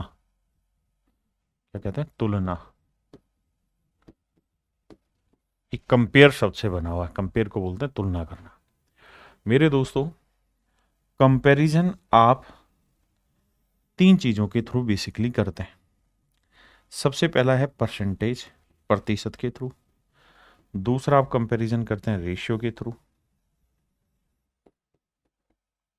और तीसरा आप कंपैरिजन करते हैं फ्रैक्शन के थ्रू।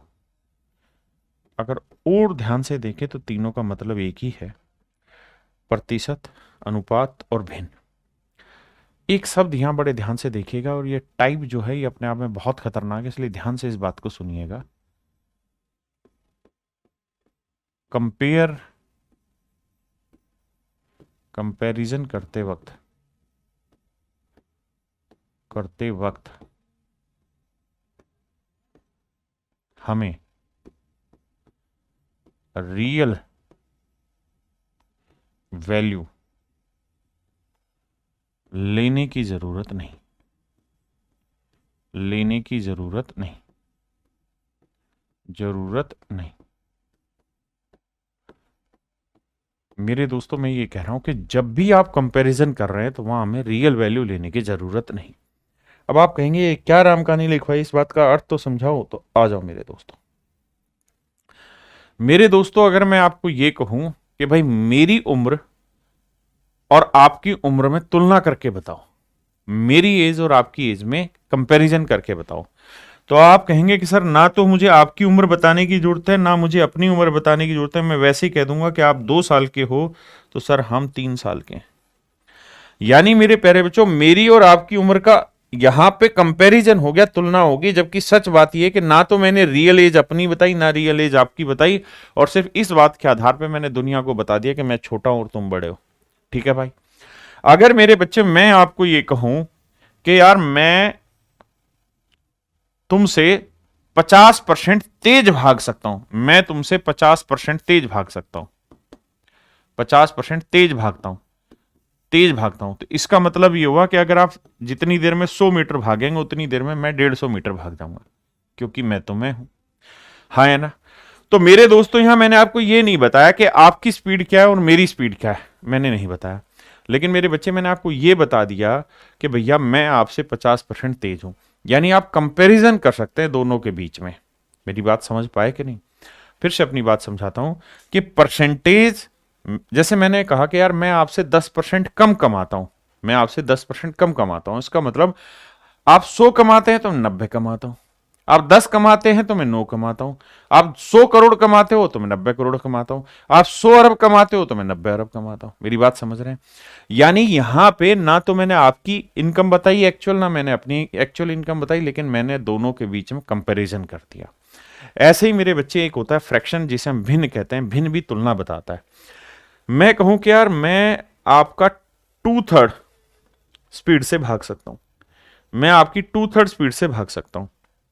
इसका मतलब ये हुआ कि अगर आपकी स्पीड 3 है तो मेरी स्पीड 2 होगी, आपकी स्पीड 3 तो मेरी स्पीड 2। मेरे दोस्तों 2/3 स्पीड से भागना मतलब आपकी 3 तो मेरी स्पीड 2। तो आपने एक चीज नोटिस की कि इन तीनों ही शब्दों से हम कंपैरिजन बताते हैं, तुलना निकाल के बताते हैं, और तुलना जब जब हमें निकालनी होती है तो वहां पे हमें किसी रियल वैल्यू की बताने की जरूरत नहीं है। मतलब हमें एक्चुअल में ये बताने की जरूरत नहीं है कि मेरी उम्र कितने साल और आपकी उम्र कितने साल है, बस रेशियो के थ्रू ही मैं उस बात को डिफाइन कर दूं।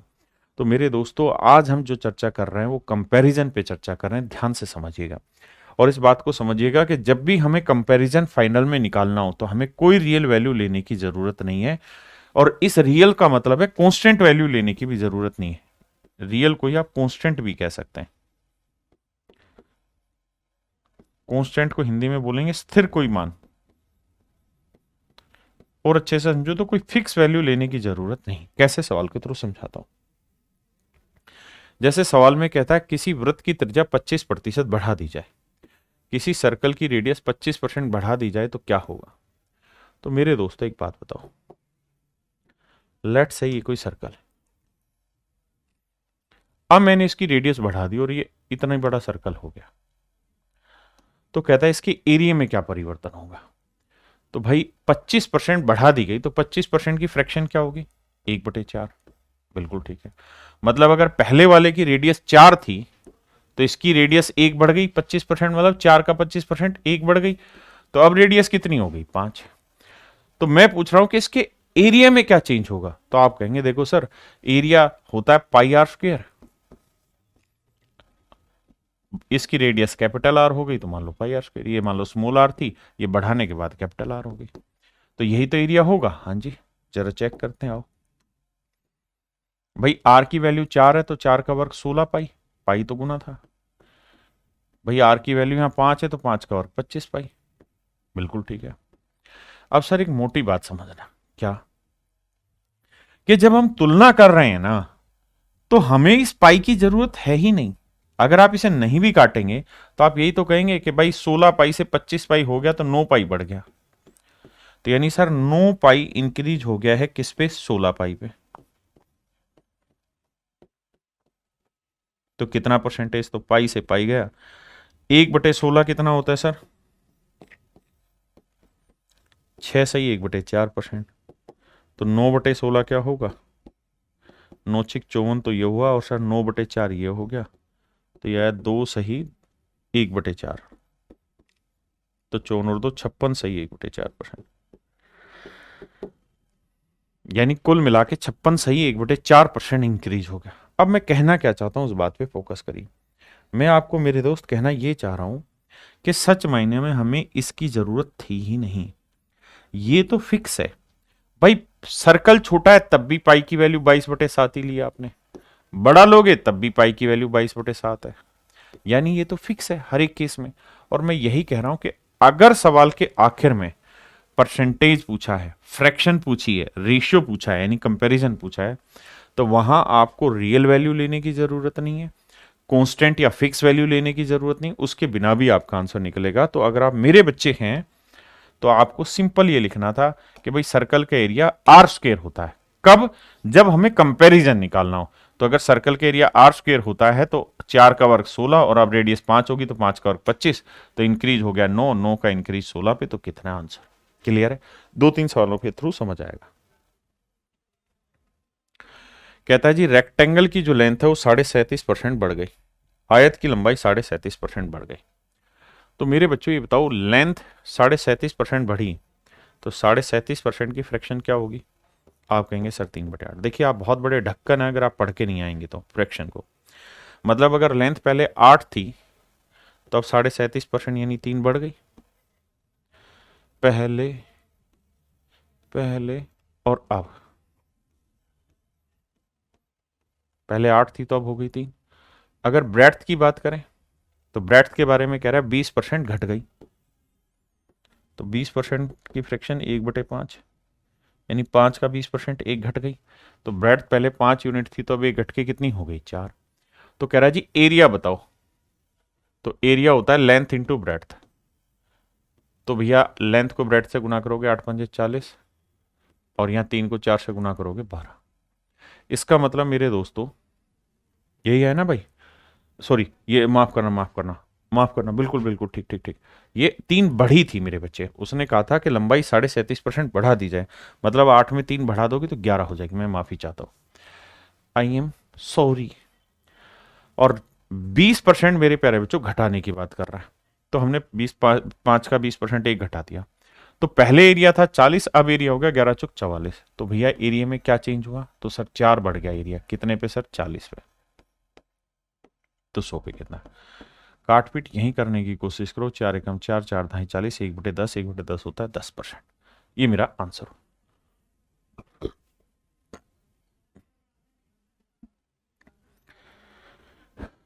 कहता है किसी वर्ग की भुजाएं 40% बढ़ जाती है। 40% की फ्रैक्शन क्या होती है जी, 2/5। मेरे बच्चे 20% की 1/5, तो 40% 2/5। यानी अगर स्क्वायर की जो साइड है, अगर मैं उसकी लेंथ s मान लूं, तो पहले अगर साइड की लेंथ 5 थी, तो अब कहता है 40% बढ़ गई, 2 बढ़ के कितनी हो गई, 7। तो पहले जो 5 थी, अब कितनी होगी मेरे बच्चे, 7। पहले 5 थी तो अब हो गई मेरे प्यारे बच्चों 7। अगर किसी स्क्वायर की साइड 40% बढ़ गई, मतलब 5 से 7 हो गई, तो कहता है इसके एरिया में क्या चेंज होगा। तो एरिया क्या होता है मेरे बच्चों, साइड का स्क्वायर, वर्ग का क्षेत्रफल जो होता है वो भुजा का वर्ग होता है। तो 5 का वर्ग 25, और 7 का वर्ग 49। यानी पहले जो एरिया 25 था वो 49 हो गया, कितना बढ़ा भाई, 24। तो 24 का इंक्रीज 25 पे, तो 100 पे कितना, 25×100, 24×96। आंसर आएगा मेरे बच्चे 96%। कितने बच्चे समझिए, बहुत बढ़िया, शानदार।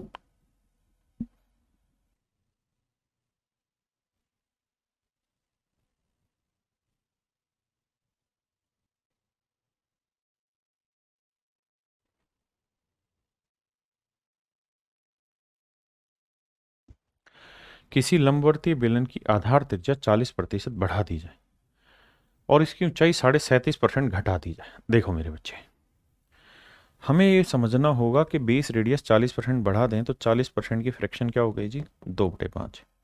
20% 1/5, 40% 2/5। यानी बेस की रेडियस मेरे बच्चों 5 थी, तो 2 बढ़ के अब हो गई 7। और कहता है कि इसकी हाइट 37.5% घटा दें, तो 37.5% की फ्रैक्शन 3/8। यानी हाइट अगर इसकी 8 थी, तो मेरे बच्चे 3 घट के कितनी हो गई, 5। हाँ जी। तो इसके वॉल्यूम में क्या चेंज होगा, तो वॉल्यूम होता है मेरे प्यारे बच्चों क्या, πr²h। जिन बच्चों को नहीं पता वो अभी छोड़ दो, इस फार्मूले को लिख लेना, जिनको पता है वो तो खुश हो जाएंगे। तो मेरे दोस्तों वॉल्यूम होता है πr²h। और मैंने आपको ये बात समझाई कि जब भी आप कंपैरिजन निकाल रहे हैं, तो जो चीज कांस्टेंट रहती है, हर एक बार फिक्स रहती है, उसको हटा दो। तो पाई हटा दिया, तो r² h करेंगे, तो r की वैल्यू 5 का वर्ग 25, और h की वैल्यू 8, 25 8 है 200। r की वैल्यू 7 है, h की वैल्यू 5, तो 7 का वर्ग 49, और h की वैल्यू 5, क्योंकि भाई मुझे तो r² इंटू एच करना है। तो 7 का वर्ग 49 गुना 5 करना है, तो यह आएगा 245। आपने कहा जी ठीक है, इसमें तो कोई दो राय नहीं है। तो मेरे बच्चे बताओ वॉल्यूम कितना बढ़ गया, तो सर 45 बढ़ गया वॉल्यूम। तो 45 बढ़ गया है मेरे भाई किस पे, 200 पे। तो 100 पे कितना भाई, 2 जीरो से 2 जीरो काटा, 2 से काटा 22.5। तो आंसर आया मेरे पे बच्चों 22.5%, that is in option A.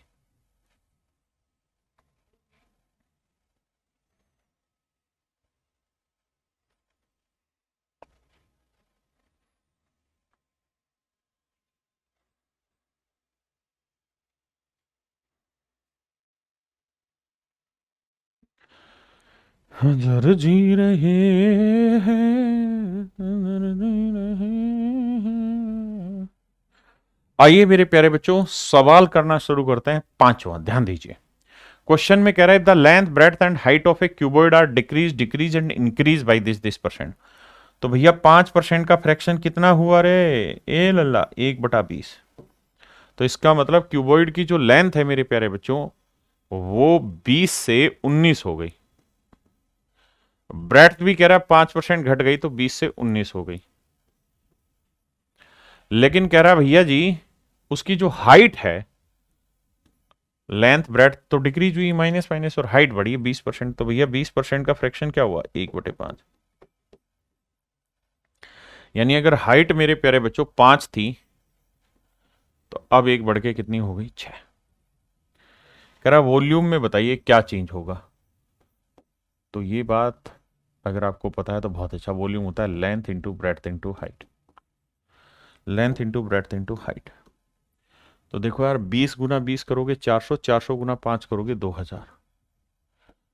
तो लेंथ ब्रेड्थ हाइट आएगी 2000। हाँ जी, इन्हीं को मैं दूसरे तरीकों से भी एक्सप्लेन करूंगा बट ऑन लेटर टाइम।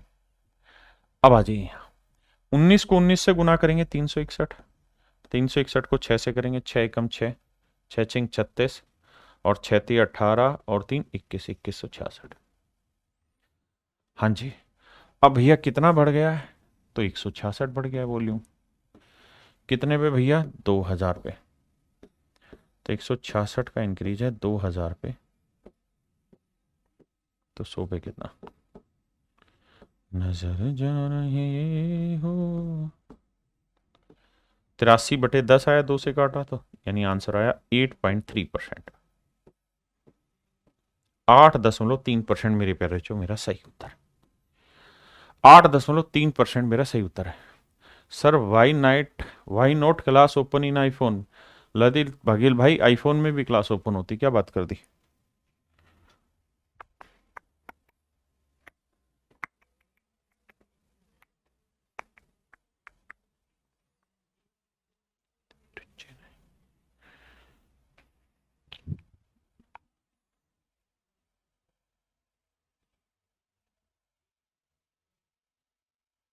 देखिए मेरे दोस्त, दो वैल्यूज है एक्स और वाई और कह रहा है दोनों को 20-20% कम कर दिया। तो 20% की फ्रैक्शन 1/5 और ध्यान रखना कम किया है। एक्स की वैल्यू 5 से 1 घट के कितनी हो गई? 4। और y की वैल्यू भी मेरे दोस्तों 5 से 1 घट के कितनी हो गई? 4। तो सवाल में कह रहा है कि x into y square, x into y square, इसकी कहानियां सेट करो। x इंटू वाई स्क्र, ध्यान देना। तो x की वैल्यू 5 रखेंगे और y की वैल्यू 5 का वर्ग 25, 25 पांजे 125। यानी पहले जो रिजल्ट 125 था अब कितना हो गया? x की वैल्यू 4 और y की वैल्यू 4 का वर्ग 16, 16 चौको 64। अब ध्यान से मेरी बात को सुनिएगा। मतलब पहले जो वैल्यू 125 थी अब 64 हो गई। कितने की कमी हो गई? 61 की। 61 की कमी 125 पे, तो 100 पे कितने? 25 चौक 100, 25 पांजे 125। अब देखो 5 से काटेंगे, 5 12 60 और 5 दूनी 10। 4 से गुणा करोगे 4 दूनी 8, 4 दूनी 8, 4 एकम 4, 48.8%। दैट इज इन ऑप्शन सी।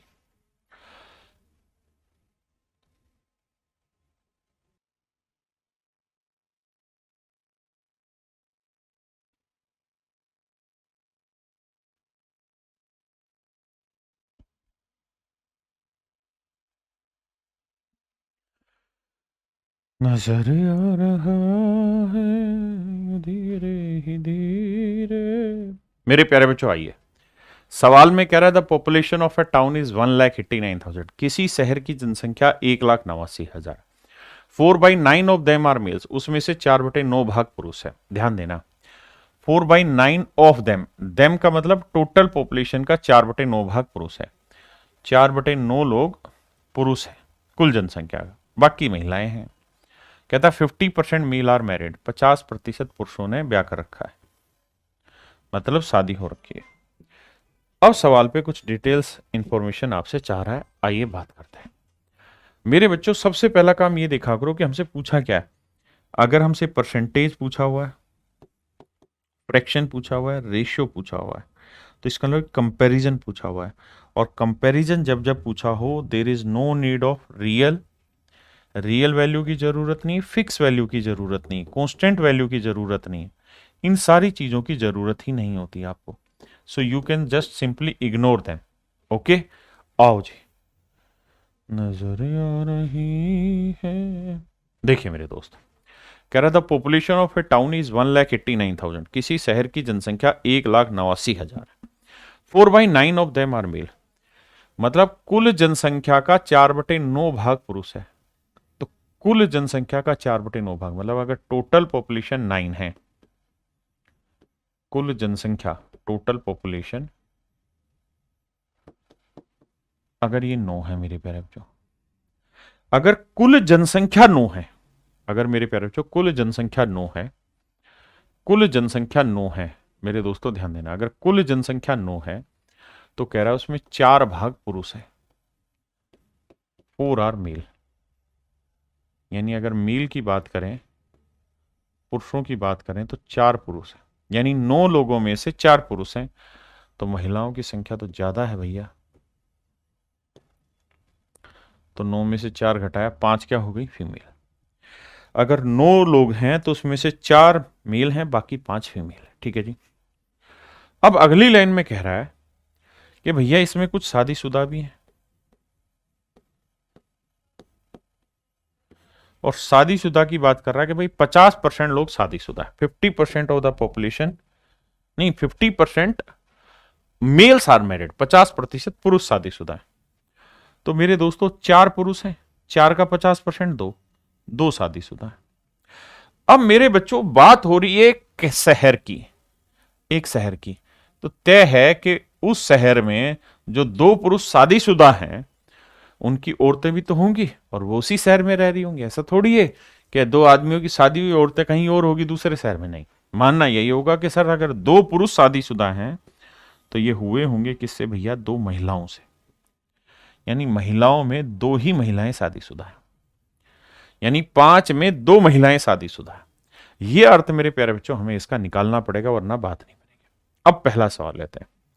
पहले सवाल में क्या कह रहा है भैया? कह रहा प्रतिशत विवाहित जनसंख्या ज्ञात करें। मतलब जनसंख्या में विवाहित कितना परसेंट है बताइए। तो जनसंख्या कितनी लिए भैया हम? 9, और इसमें मैरिड कितने हैं? 2 तो पुरुष शादीशुदा हैं साहब, और 2 हैं जी महिलाएं शादीशुदा। तो टोटल कितने शादीशुदा हो गए जी? 4। तो कह रहा जी कितना परसेंटेज हो गया? क्योंकि जनसंख्या में शादीशुदा कितने हुए? 4/9। समझ रहे हैं ना? तो यह आया 44 सही 4/9%। पहला आंसर तो ये। दूसरा, अगली लाइन में पूछ रहा है कि प्रतिशत विवाहित महिला ज्ञात करो। मतलब महिलाओं में विवाहित कितना परसेंट है, महिलाओं में विवाहित कितना परसेंट है। तो महिलाएं कितनी थी भैया? 5, और इसमें विवाहित कितने हैं? 2। तो कह रहा जी परसेंटेज निकाल के बताओ। तो मेरे दोस्तों 1/5 हुआ 20, 2/5 हुआ 40%। ये मेरा आंसर हो। तो प्रतिशत महिलाएं जो शादीशुदा हो 40। ध्यान देना, यहां महिलाओं में विवाहित परसेंटेज पूछा था या जनसंख्या में विवाहित परसेंटेज पूछा था। बहुत सारे ढक्कन इस बात को समझेंगे नहीं, तो ढक्कन खोलो दिमाग का और समझो। मेरे प्यारे बच्चों, आप सभी को नमस्कार। आज के लिए इतना ही, बाकी कल मिलते। Thank you.